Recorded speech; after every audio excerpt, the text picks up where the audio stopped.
Good morning student. तो यहाँ पर हम आज देखेंगे कि डेफिशिएंट डिमांड और एक्सेस डिमांड को फिजिकल पॉलिसी और मॉनेटरी पॉलिसी के द्वारा कैसे ठीक किया जा सकता है।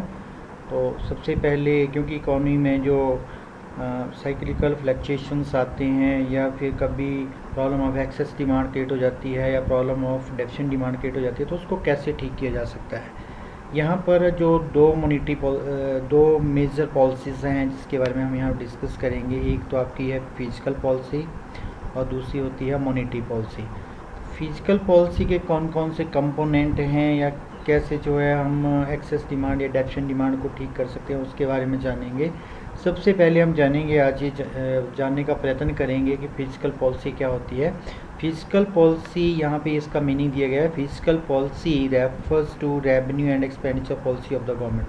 सरकार की जो आय व्यय की जो पॉलिसी है या नीति है उसको हम जो है वो फिजिकल पॉलिसी भी कहते हैं, और इस पॉलिसी को हम budgetary policy of the government भी कहा जाता है, ये ध्यान रखना आपने।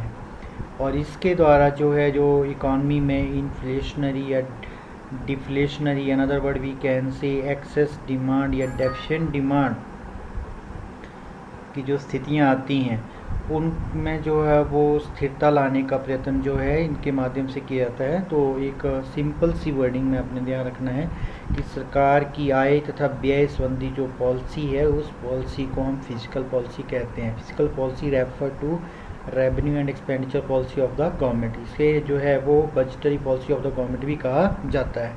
फिजिकल पॉलिसी जो है इसको budgetary policy of the government भी कहा जाता है या इसको revenue and expenditure policy of the government भी कहा जाता है। तीन नाम अपने ध्यान रखने हैं। इसके तीन नाम कौन कौन से हैं? एक मैंने आपको बताया फिजिकल पॉलिसी, ये ध्यान रखना है आपने। दूसरा इसका budgetary policy of the government और तीसरा है revenue and expenditure policy of the government. तीनों नाम आपने जो ध्यान रखने हैं, और इनके द्वारा जो है ये जो पॉलिसी है यानी इन तीनों जो है वो फिजिकल पॉलिसी के नाम है, ये ध्यान रखना है आपने। और इस पॉलिसी के द्वारा जो हम एक्सेस डिमांड और डेफिशिएंट डिमांड को जो है उसको ठीक करने का जो वो प्रयत्न करते हैं, ताकि इकॉनमी में जो है वो स्थिरता के साथ जो है वो विकास या समृद्धि को जो है वो उस ऑब्जेक्टिव को प्राप्त किया जा सके। सरकार की आय व्यय तथा ऋण संबंधी जो पॉलिसी है उस पॉलिसी को फिजिकल पॉलिसी कहते हैं, और इसके माध्यम से जो है वो हम अर्थव्यवस्था में स्थिरता के साथ समृद्धि के उद्देश्य को या ऑब्जेक्टिव को प्राप्त करने का जो है हम प्रयत्न करते हैं, ये आपने ध्यान रखना है। इसमें आपने एक्सेस डिमांड और डेफिशिएंट डिमांड के बारे में अच्छे तरीके से पहली वाली कक्षाओं में पढ़ा है। तो यहाँ पर हम देखेंगे सबसे पहले इसके कौन कौन से कंपोनेंट हैं। कंपोनेंट मतलब कौन कौन से फिजिकल पॉलिसी के भाग हैं। तो यहाँ पर जो वे कौन कौन से कंपोनेंट हैं, अदर वर्ड वी कैन से, वो कौन कौन से कंपोनेंट हैं जिनके माध्यम से हम एक्सेस डिमांड और डेफिशिएंट डिमांड को जो है वो ठीक कर सकते हैं। तो यहाँ पे सबसे पहला जो यहाँ पे ऑब्जेक्टिव या जो हमने ग्रोथ विद स्टेबिलिटी का जो ऑब्जेक्टिव है उसको प्राप्त करने के लिए जो सबसे पहला फिजिकल पॉलिसी का जो कंपोनेंट है वो है गवर्नमेंट एक्सपेंडिचर। गवर्नमेंट एक्सपेंडिचर सरकार के द्वारा किया जाने वाला व्यय।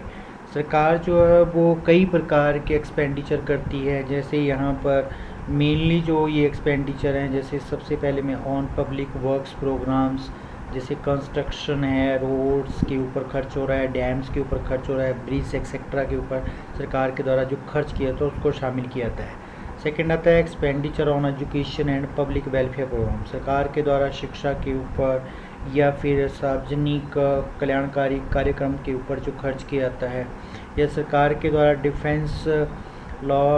डिफेंस के ऊपर खर्च किया जाता है, या मेंटेनेंस लॉ एंड ऑर्डर को जो है उसके ऊपर जो सरकार के द्वारा खर्च किया जाता है, या फिर सरकार के द्वारा जो है वो लोगों को कई प्रकार की सब्सिडी दी जाती है ताकि वो प्रोडक्शन को जो है वो बढ़ा सकें। ये सारे खर्चे जो हैं इनको हम जो है वो पब्लिक या गवर्नमेंट एक्सपेंडिचर जो है वो कहते हैं। तो सरकार के द्वारा किए जाने वाले व्यय जो है वो फर्स्ट कंपोनेंट है किसका? फिजिकल पॉलिसी का, यानी गवर्नमेंट एक्सपेंडिचर, गवर्नमेंट के द्वारा किए जाने वाले खर्च। अब गवर्नमेंट इन खर्चों में परिवर्तन लाकर एक्सेस डिमांड और डेफिशिएंट डिमांड को जो है वो ईजिली ठीक जो है वो कर सकती है। यदि सपोज कीजिए कि इकॉनमी में एक्सेस डिमांड की स्थिति है, कैसी स्थिति है, एक्सेस डिमांड आपने पढ़ा है। जैसे हम यहाँ पे लेते हैं, यहाँ पे मैंने जैसे ये आपको एग्रीगेट सप्लाई कर्व वैसे बताया है, इसको हम ES लिखते हैं, इसे आपने पढ़ा भी है पिछली कक्षाओं में। इसमें जो पिछले लेक्चर हमारे एग्रीगेट सप्लाई और ये आपका जो है वो एग्रीगेट डिमांड है, ये यहाँ पे अगर मैं ADF लिख दूँ तो इसका मतलब है ये फुल एम्प्लॉयमेंट की स्थिति है, ये वाली इकॉनमी में। और यदि एग्रीगेट डिमांड जो है इससे ऊपर है, यानी AD सरकार की जो है वो, यहाँ पे मैंने P, ये मतलब प्लांट जो एग्रीगेट डिमांड है वो फुल एम्प्लॉयमेंट एग्रीगेट डिमांड से ज़्यादा है, तो इस स्थिति में इकॉनमी में जो है वो इन्फ्लेशनरी स्थिति होगी। ये इकॉनमी का वह स्तर है जहाँ पर इकॉनमी में फुल एम्प्लॉयमेंट जो है वो पाया जाता है, और इससे ज़्यादा ये जो स्थिति है वो एक्सेस डिमांड को जो है वो व्यक्त करती है या फिर इन्फ्लेशनरी स्थिति को व्यक्त करती है, ये आपने पढ़ा है। तो यहाँ पर जब एक्सेस डिमांड की स्थिति है तो सरकार इन खर्चों में जो है वो कटौती करेगी। इन ये भी खर्च जो हैं, चाहे वो पब्लिक वर्क्स प्रोग्राम के ऊपर खर्चा है, एजुकेशन के ऊपर खर्चा है, डिफेंस के ऊपर खर्चा है, या फिर वेरियस टाइप्स ऑफ जो सब्सिडी हैं उनके ऊपर किया गया खर्च है, सरकार के द्वारा ये सभी खर्च जो है वो कम कर दिए जाते हैं। इसके कारण क्या होता है कि जो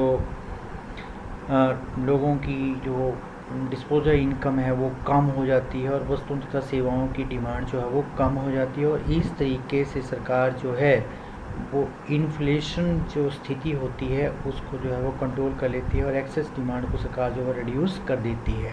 जैसे यहाँ पे बताया गया है कि it is by changing any at all type of, मतलब जो भी एक्सपेंडिचर है सरकार के द्वारा किए जाने उनमें परिवर्तन ला के एक्सेस डिमांड और डेप्शन डिमांड को ठीक किया जा सकता है, ठीक है। और there is excess demand, government expenditure सरकार खर्च कर कम कर देगी। और जब एक्सेस डेप्शन डिमांड की स्थिति होगी, डेप्शन डिमांड कब होगी, जब फुल एम्प्लॉयमेंट से पहले जो है वो एग्रीगेट डिमांड की स्थिति हमें देखने को मिलेगी। जैसे मैं यहाँ बता रहा हूँ, यहाँ पे है, तो ये एग्रीगेट डिमांड जो है वो इससे नीचे चली जाती है, फुल एम्प्लॉयमेंट से नीचे चली जाती है, यानी ये स्थिति में अंडर एम्प्लॉयमेंट की स्थिति पाई जाती है जो आपने पढ़ा है। तो इस स्थिति में जो है इकॉनमी में वो इसको जो है वो निम्न प्रकार से ठीक किया जा सकता है, यानी सरकार जो है इस स्थिति में जो है जो भी एक्सपेंडिचर हैं, जब ये जो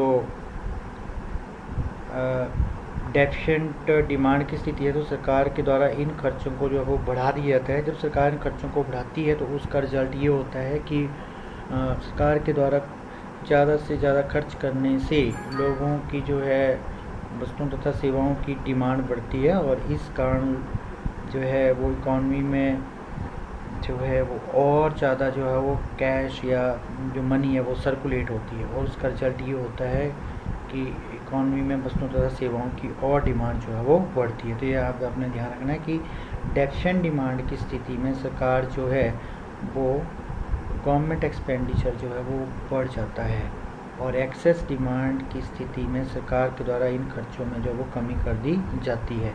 और इस तरीके से जो एक्सेस डिमांड और डेफिशिएंट डिमांड है उसको जो है सरकार अपने खर्च के माध्यम से जो है वो कंट्रोल कर लेती है, या ये जो है वो गवर्नमेंट एक्सपेंडिचर जो है वो फिजिकल पॉलिसी का पहला कंपोनेंट जो है इस तरीके से कार्य जो है वो करता है, ये आपने ध्यान रखना है। सेकंड जो इसका इम्पोर्टेंट फिजिकल पॉलिसी का जो कंपोनेंट है वो है टैक्स।